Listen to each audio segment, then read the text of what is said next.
ਧੰਨ ਵਾਹਿਗੁਰੂ ਜੀ।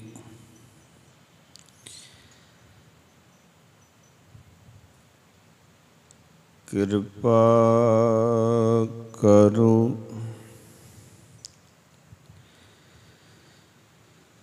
ਦੀਨ ਕੇ ਦਾਤੇ, ਮੇਰਾ ਗੁਣ ਅਵਗਣ ਨ ਵਿਚਾਰੋ ਕੋਈ। ਮਾਟੀ ਕਾ ਕਿਆ ਧੋਪੈ ਸੁਆਮੀ, ਮਾਨਸ ਕੀ ਗਤ ਏਹੀ। ਤੇਰੀ ਸ਼ਰਨ ਮੇਰੇ ਦੀਨ ਦਿਆਲਾ, ਸੁਖ ਸਾਗਰ ਮੇਰੇ ਗੁਰ ਗੋਪਾਲਾ। ਕਰ ਕਿਰਪਾ ਨਾਨਕ ਗੁਣ ਗਾਵੇ, ਰਾਖੋ ਸ਼ਰਮ ਅਸਾੜੀ ਜੀਓ। ਕਰ ਕਿਰਪਾ ਮੇਰੇ ਦੀਨ ਦਿਆਲਾ, ਰਾਖੋ ਸ਼ਰਮ ਅਸਾੜੀ ਜੀਓ।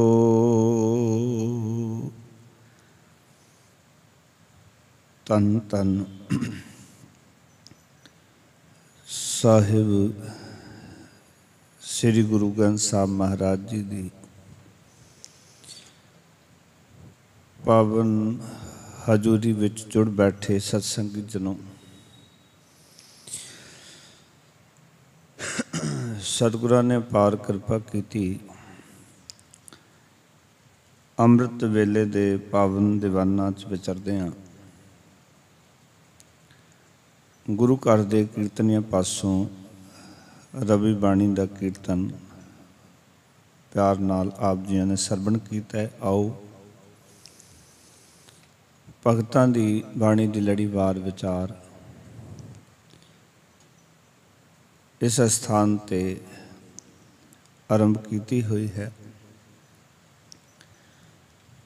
ਵਿਚਾਰ ਅਧੀਨ ਅਸੀਂ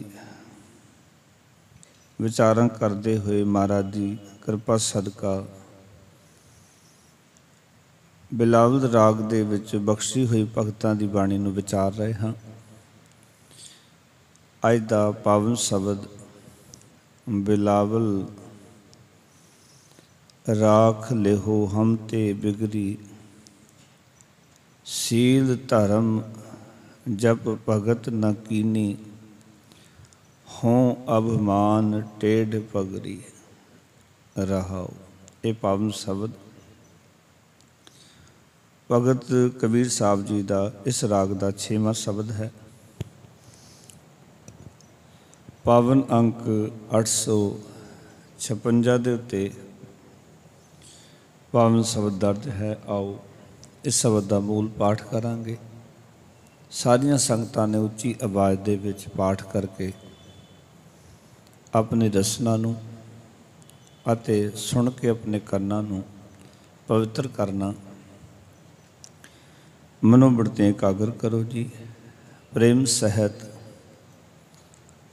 ਗੁਰਫਤਿਹ ਦੀ ਸਾਧ ਕਰੋ। ਆਖੋ ਜੀ ਵਾਹਿਗੁਰੂ ਜੀ ਕਾ ਖਾਲਸਾ, ਵਾਹਿਗੁਰੂ ਜੀ ਕੀ ਫਤਿਹ।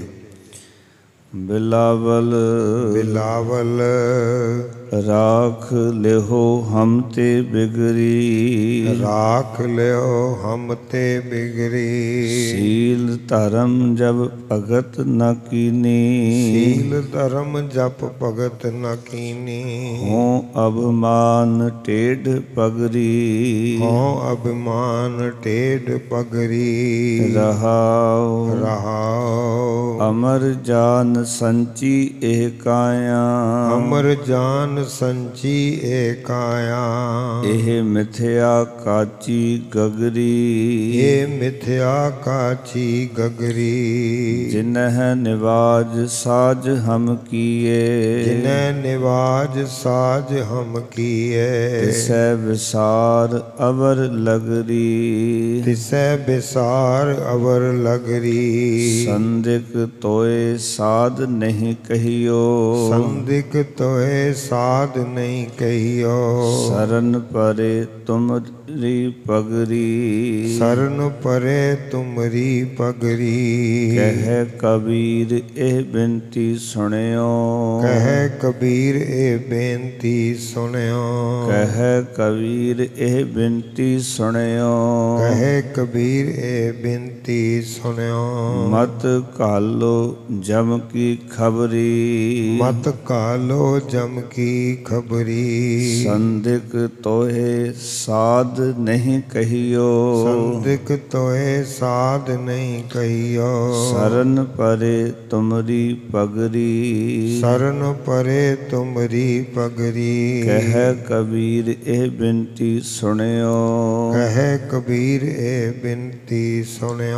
ਮਤ ਘਾਲੋ ਜਮ ਕੀ ਖਬਰੀ, ਮਤ ਘਾਲੋ ਜਮ ਕੀ ਖਬਰੀ। ਵਾਹਿਗੁਰੂ ਜੀ ਕਾ ਖਾਲਸਾ, ਵਾਹਿਗੁਰੂ ਜੀ ਕੀ ਫਤਿਹ।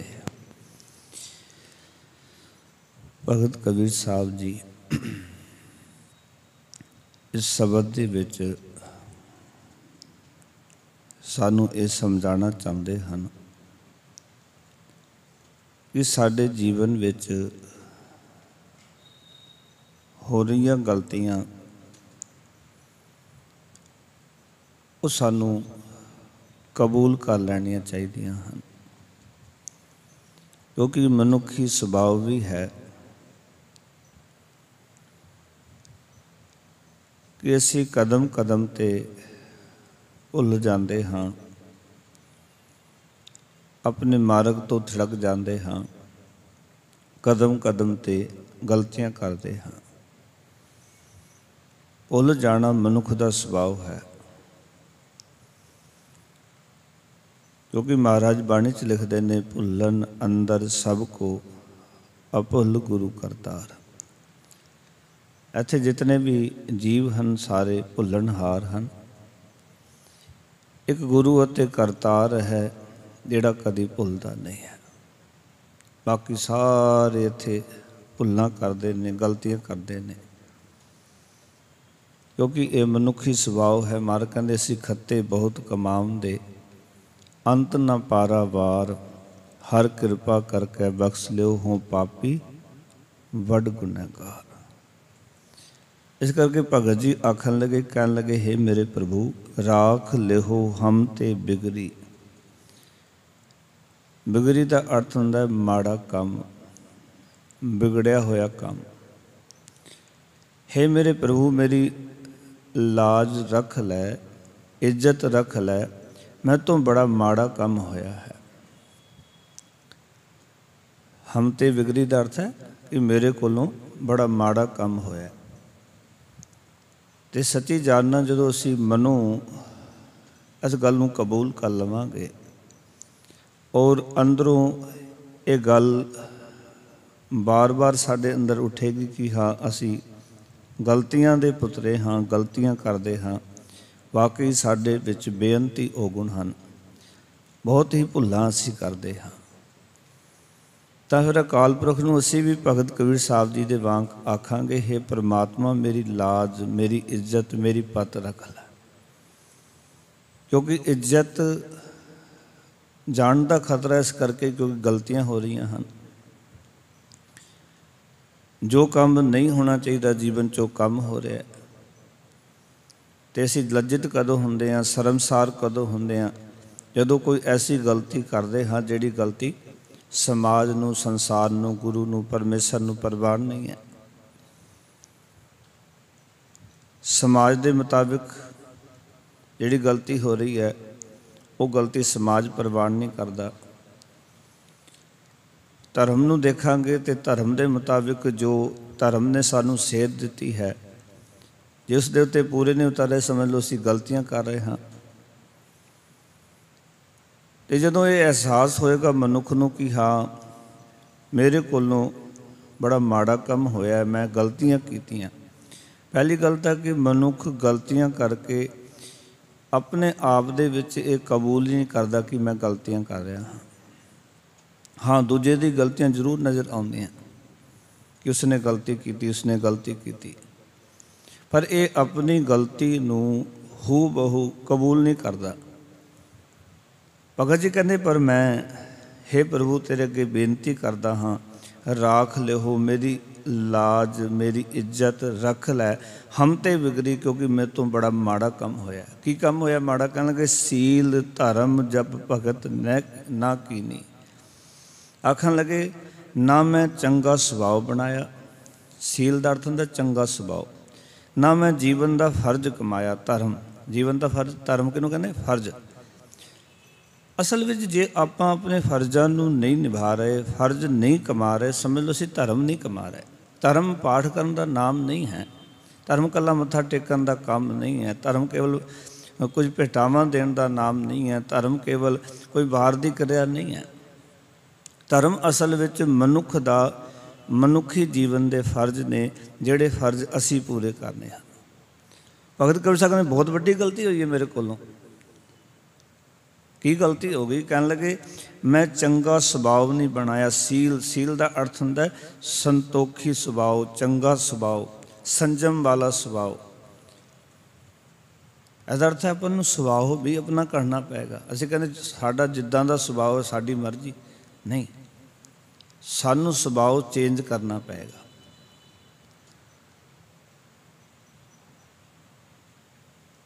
ਜਦੋਂ ਤੱਕ ਅਸੀਂ ਆਪਣੇ ਸੁਭਾਅ ਨੂੰ ਨਹੀਂ ਬਦਲਦੇ, ਆਪਣੇ ਆਪ ਨੂੰ ਨਹੀਂ ਬਦਲ ਸਕਾਂਗੇ।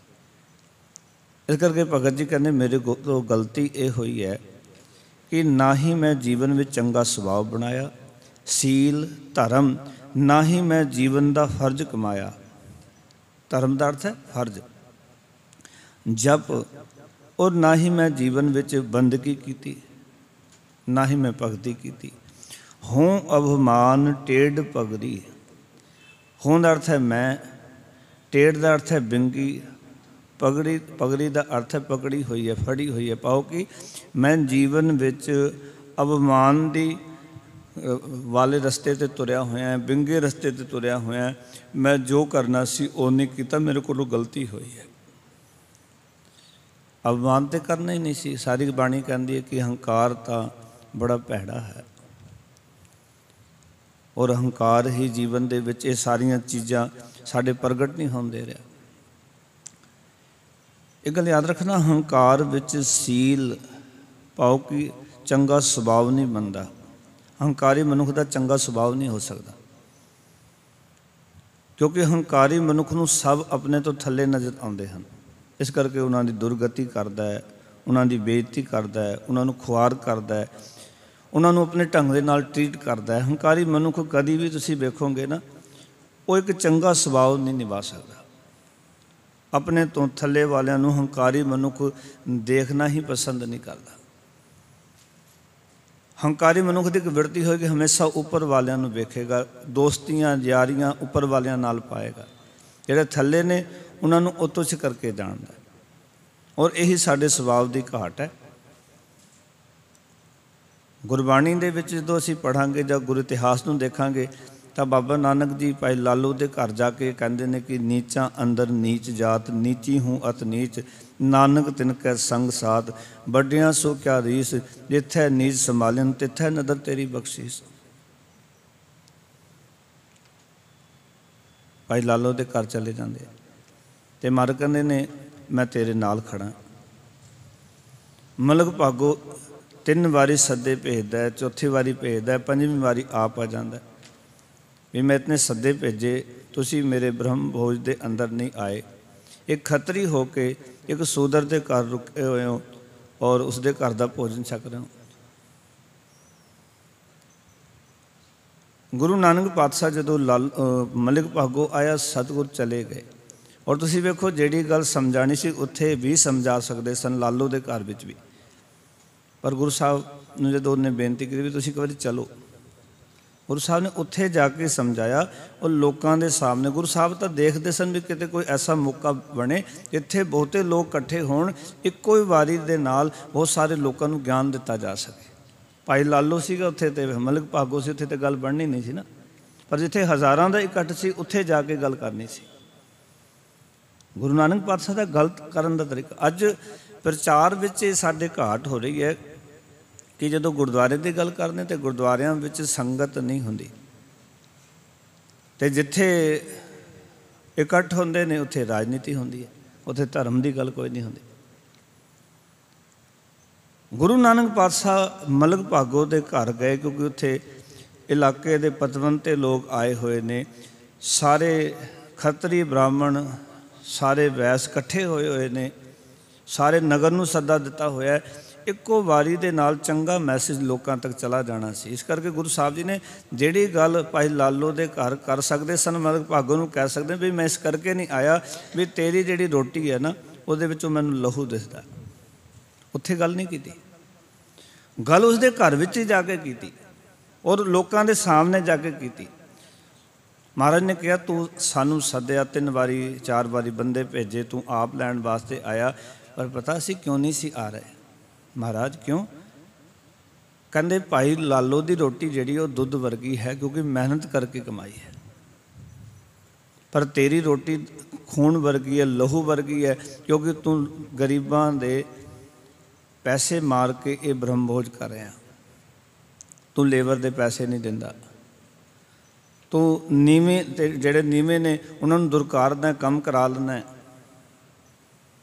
गुरु नानक पातशाह ने चंगियां गल्लां उत्थे उन्होंने अच्छे ढंग दे नाल समझाया लोगों के सामने, मलिक भागो तेरी ये जिहड़ी रोटी है लहू दिसदा मैनूं इसदे विचों, उहदी 10 नूहां दी किरत है दुध वर्गी, क्योंकि दुध की प्राप्ति करनी होवे उहदे वास्ते बड़ा यतन करना पैंदा, क्योंकि मझ पालो उन्होंने पट्ठे पाओ उहदी सेवा करो उस तो बाद दुध मिलता है, सौखा तो नहीं। पर तेरी जिहड़ी कमाई है वो लहू वर्गी है, इहदे विच खून है निरा, क्योंकि तू लोगों का हक मार के ये सारा कुछ किया है। उत्थे मलिक भागो फिर जाग गया सी, उत्थे उसके जीवन के विचों सुधार का जन्म होया, क्योंकि एक ठोकर गुरु नानक पातशाह ने मार दी कि तेरे जीवन में जो चाहिए वो नहीं है।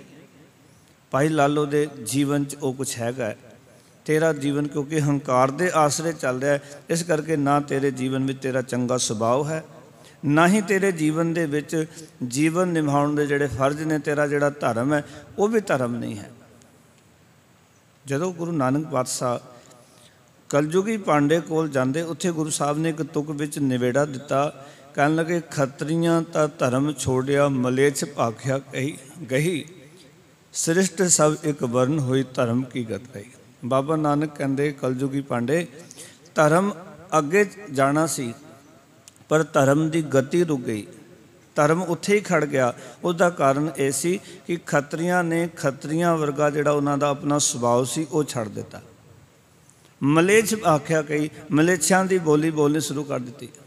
श्रेष्ठ सब एक वर्ण हुई, सारी सृष्टि एक वर्ण हो गई, आओ कि खत्री ब्राह्मण सूद वैस एक हो गए, सब ढिड वास्ते लगे हुए हैं, बस ढिड तो अगे उन्होंने कुछ सुझदा ही नहीं, कुछ समझ ही नहीं आती। श्रेष्ठ सब एक वर्ण हुई, पाओ कि सारे वैस बन गए ने, केवल ढिड वास्ते सोचते हैं, उस तो अगे उन्होंने सोच ही खत्म हो गई। ब्राह्मण की अपनी सोच खत्म हो गई, खतरी की अपनी सोच खत्म हो गई, सारिਆਂ की सोच केवल इको है, ढिड किसी तरीके नाल 1 नंबर 2 नंबर चंगा माड़ा करके ठग के लोगों को किसी ढंग के नाल ये मोती माया जिहड़ी इकट्ठी कर ली। सब का कहते इको ही टीचा है, माया बहुती इकट्ठी करनी, बहुता धन इकट्ठा करना। इस करके सृष्ट एक वर्ण हो गई सारी, और धर्म उत्थे ही खड़ गया, क्योंकि धर्म का अर्थ है फर्ज। साढ़े फर्ज तां अगे असीं निभावांगे जे सानू धर्म की फर्जां की सोझी होएगी भी साढ़े अपने कुछ फर्ज हैं मनुखी जामे दे, वो असीं की करना गुरबाणी विचों असीं पुछ सकते हैं भी साडा धर्म की है, साड़ियाँ ड्यूटियां की लगियां संसार दे विच, मालक ने क्यों सानू भेजिया इत्थे संसार दे विच।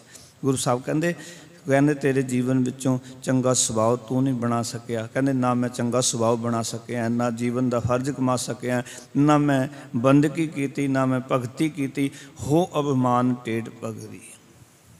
ਮੈਂ ਤਾਂ ਕਹਿੰਦੇ ਨੇ ਅਭਿਮਾਨ ਦੇ ਵਿੱਚ, ਹੰਕਾਰ ਦੇ ਵਿੱਚ ਆਓ ਕਿ ਇਹ ਵਿੰਗੇ ਰਸਤੇ 'ਤੇ ਮੈਂ ਤੁਰ ਪਿਆ ਹਾਂ। ਇਹ ਚੀਜ਼ ਮੈਂ ਫੜ ਲਈ ਹੈ, ਆਓ ਕਿ ਹੰਕਾਰ ਨੂੰ ਮੈਂ ਫੜ ਕੇ ਬੈਠ ਗਿਆ ਹਾਂ। ਫਿਰ ਕਹਿਣ ਲੱਗੇ ਇੱਥੇ ਹੀ ਬਸ ਨਹੀਂ ਕਿ ਜਦੋਂ ਮੈਂ ਇਸ ਰਸਤੇ 'ਤੇ ਤੁਰਿਆ ਤਾਂ ਹੰਕਾਰੀ ਮਨੁੱਖ ਦਾ ਜੀਵਨ ਕੀ ਹੈ। ਕਹਿਣ ਲੱਗੇ ਅਮਰ ਜਾਨ ਸੰਚੀ ਏ ਕਾਇਆ।